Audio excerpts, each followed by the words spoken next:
নমস্কাৰ। মোৰ নাম শ্ৰী পাৰুল লহকৰ। আমাৰ বিডিবিৰ মহিলা কমিটি ছেক্ৰেটাৰী ফালৰ পৰা অকণমান নিজৰ ব্যক্তিগতভাৱে অকণমান অনুদান কৰিছোঁ। ইয়াত যিমানখিনি দিবলগীয়া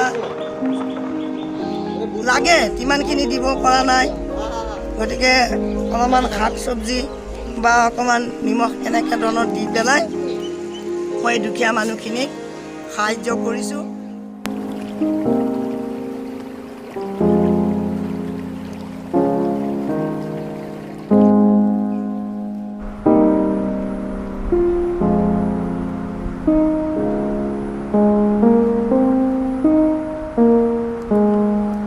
মই কৰোণা ভাইৰাছৰ আক্ৰান্তৰ বিষয়ে আপোনালোকে জানেই, সমগ্ৰ অসমত যি ভয়াৱহ পৰিস্থিতি হৈছে তাৰ কাৰণে বিশেষকৈ দুখীয়া পৰিয়াল যিবিলাক আছে, দিন হাজিৰা কৰা মানুহ, তেখেতসকলক অকণমান শাক পাচলি এনেকৈ আয়োজন কৰিছোঁ। তাৰ ভিতৰত 15জন ব্যক্তিক বিশিষ্ট যিবিলাকে দুখীয়া পৰিয়ালৰ লোক, তেখেতসকলক মাতি আমি